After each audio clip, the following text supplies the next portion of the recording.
because it's all about control. At the moment, if you also look about complete different areas, it's really to which extent can we control our destiny? Can we make sure that we are not depending on other regions, on other countries, on other continents? So this is exactly the translation now into the media industry.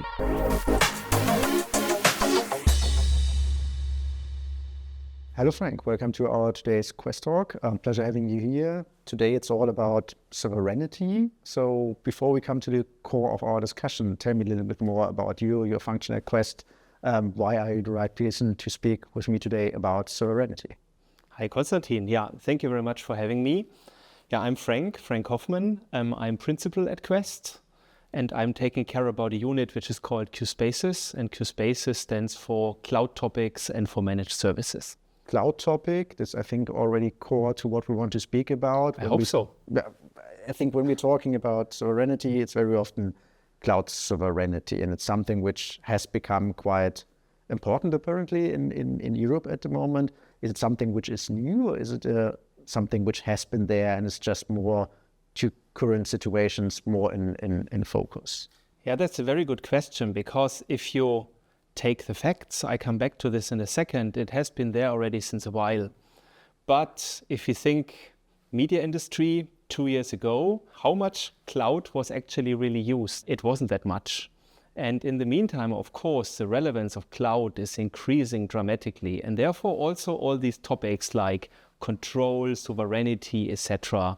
are very, very relevant. So it's less driven from, let's say, from outside factors, or it's maybe partly outside factors, but on the other hand, also the degree of how it's used across the industry, which makes it more relevant to consider this sovereignty aspect.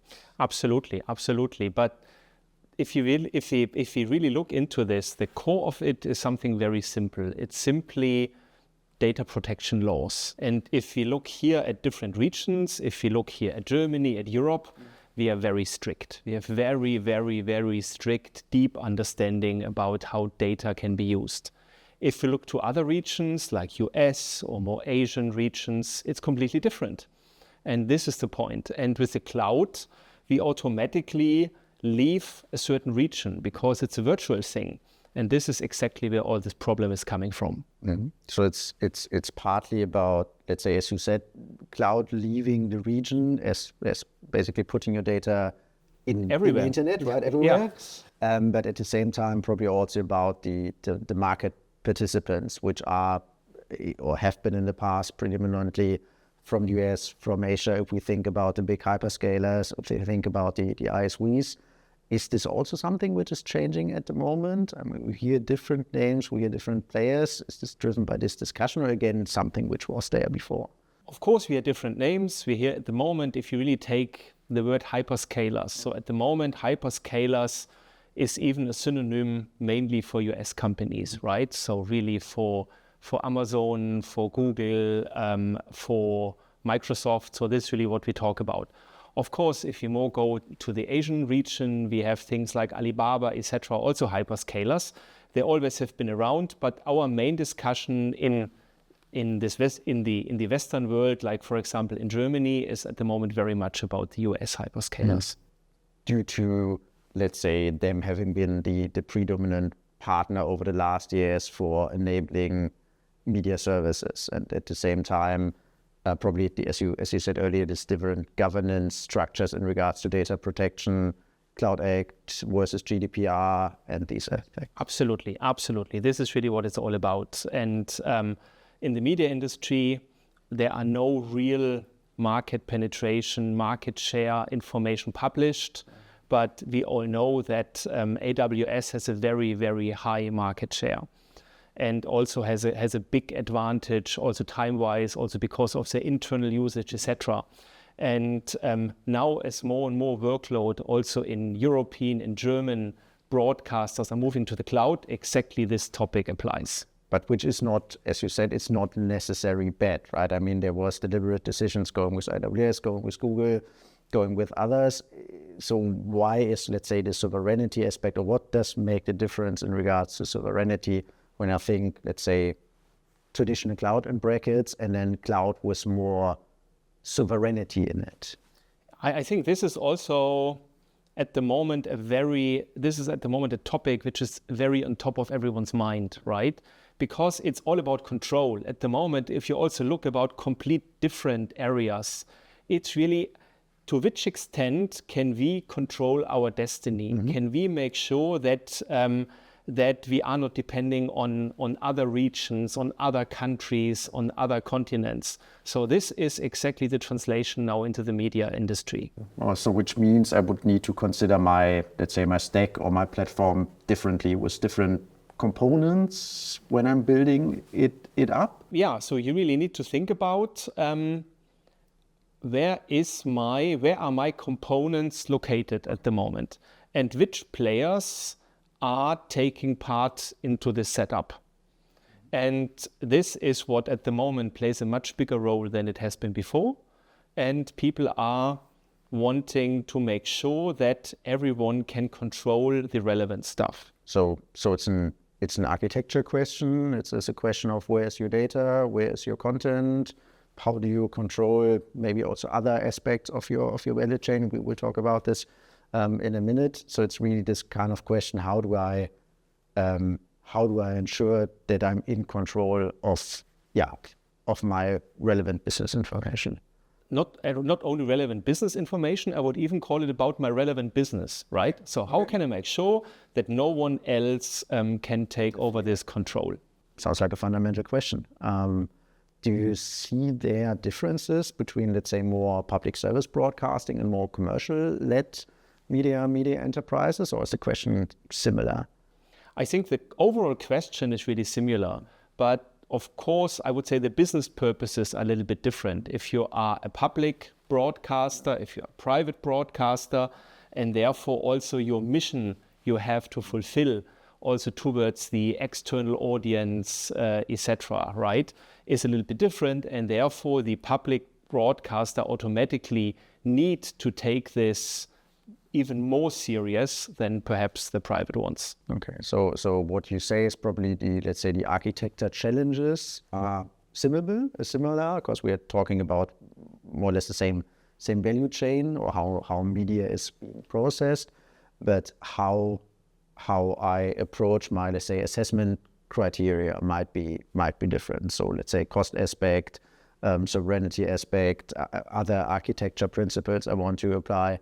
This what you say is the main difference, looking at it from a more commercial-led media enterprise versus public broadcasting. Absolutely. I would really say that simply the relevance level of the sovereignty might be a little bit higher on the public side than it is automatically on the commercial side. And this is basically a question also of profitability of all commercial aspects. Seeing it from an architecture side, in the small area I'm dealing with in the last years, and as you said earlier, the relevance has come up because the deployment and the use of cloud in general has become larger in the end-to-end architecture, moving from, let's say, more this distribution OTT based thing really into the core processes of a media enterprise. But I also had the feeling that on the one hand, in the OTT space, we have a high degree on cloud adoption. Let's say further down in the content creation chain, it's not as relevant yet. So is it a good time to think about this now, or is it maybe not a good time? No, I think it's a very good time, because I really think exactly as you mentioned it. At the moment, the cloud is already there, but it's very much focused on special aspects. While if you now look ahead, 3 years from now, 5 years from now, the entire media industry will move step by step towards the cloud. And therefore that we have the chance now to set certain rules, I think perfect timing. I want to build it tomorrow. Basically, I go to the supermarket and buy two similar packets of milk, right? Completely comparable. Is this the same case here? Can I go basically free to choose between the ISVs, or also then the more local players, or also differences in the stack or in the services they are making? Now we're really getting to the real relevant aspects. Okay. Because I would love if the milk is always the same. Yeah. Unfortunately, we have very special flavors in the milk. And here, if you take the big hyperscalers, and here we can name it. If you take especially also AWS, AWS has also, because of former acquisitions, etc., some very special media relevant features, media stack, right? And therefore they are definitely ahead if you compare this with, I would say, still a very basic cloud. That's the one thing. So I'm talking about now the cloud native features, so to say. But there's also more. And this more is, finally, you cannot realize any solutions without a lot of partners, right? If in the past you had three vendors, now you need 10 partners. Yeah. And these partners need to be fully compatible with your cloud, meaning they need to be deployed. And this is the relevant question. Who is already there? How big is the ecosystem?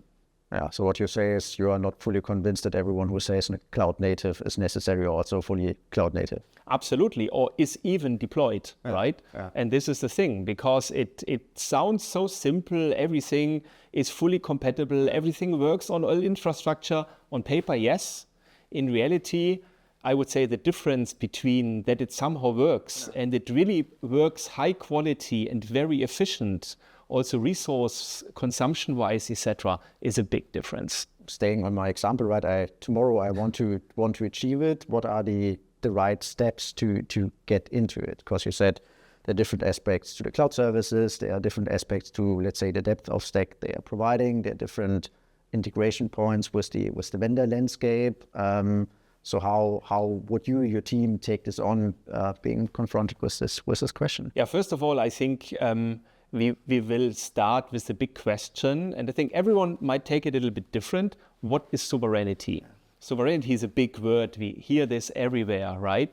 But I'm quite sure we ask 5 people, we get 7 different answers. What sovereignty is. Yeah. This would be the first thing, and then we need to create a plan.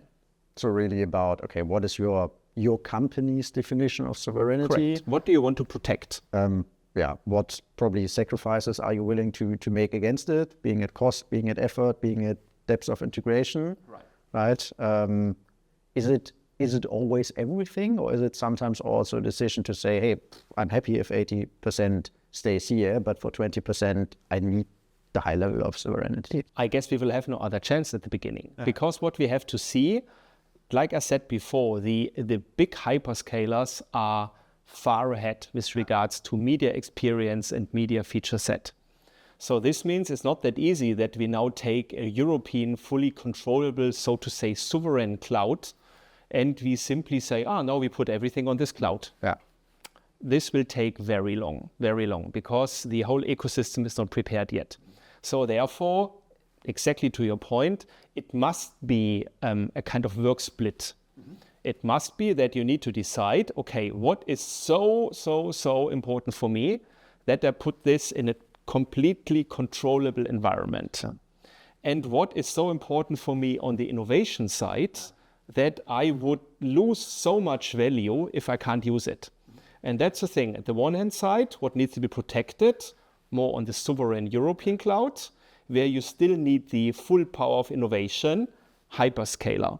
And this means automatically we are in a multi-cloud aspect. And perhaps there's even a third thing, which might be something you want to have fully under your control. Yeah. And this could even be a private cloud on top. Okay, where you really say whatever, very secure data, high amount of data, maybe even AI workload, AI factory type of operations. For cost reasons, I'm running in this setup then on-prem. So you really have this combination of on-prem services, let's say, and the multi-cloud environment coming together. Correct.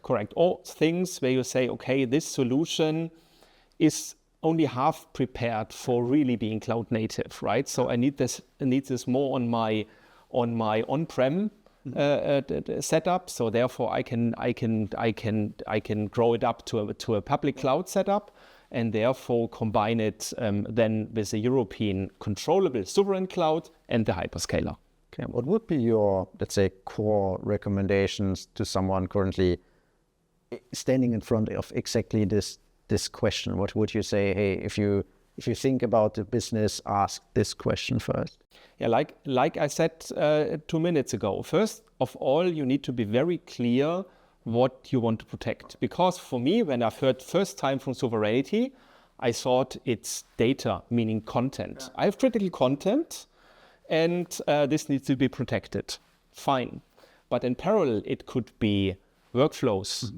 It could be something like really the control over the system. Yeah. It could be the quality of service.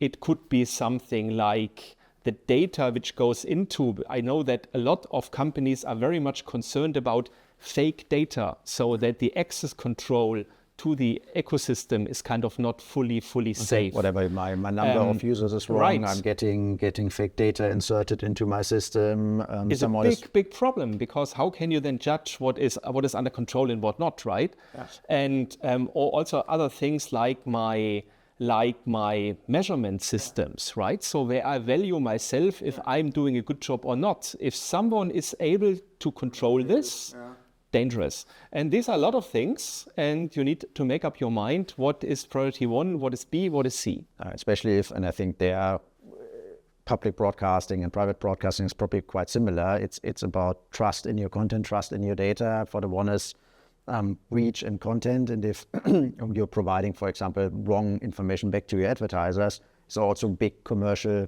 issue, right? Big chaos, absolutely. Big chaos. And that's something everyone is super concerned about. So what you say is, key question, what do you want to achieve? What is critical for your business to protect? What is your right definition of sovereignty? And then probably which other aspects are feeding into this in evaluating it against cost, against risk, against general business strategy, and also what you have. Of course, most of it is not brownfield, it's not greenfield, it's brownfield. Yeah. So you're kicking off from somewhere. Correct. And this then needs to be translated into architecture options, right? And then the interesting thing starts, because you need to make up your mind. First of all, what kind of features do you need in which basket? Yeah. And that's what I said. For example, you find out that access control topics, storage topics are the first thing you would like to keep in your controllable situation. Okay. What kind of partners do I need for this? What kind of partners are on my preferred European cloud already? Do I need to bring additional ones? How long will this take? What is the cost behind this, etc.? Then for the hyperscaler, how do I connect the different multi-cloud elements, right? This needs to be, first of all, from performance working very well. We talk about big data elements potentially. And also from a cost perspective, right? How does this work? Because there are kind of dangerous things like egress. Yeah. Egress is something we know, if you do this wrong, this kills your complete business plan immediately, right? So, and based on that, you will need to review it step by step. You will need to find here and there certain compromises. And with this, you will finally achieve come to your final setup. So in its core, sovereignty or cloud sovereignty needs to be part of your enterprise architecture strategy. This is absolutely core. But the good thing is, we talk about the cloud, and the cloud is something dynamic. So we are not buying servers, we are not building houses, etc.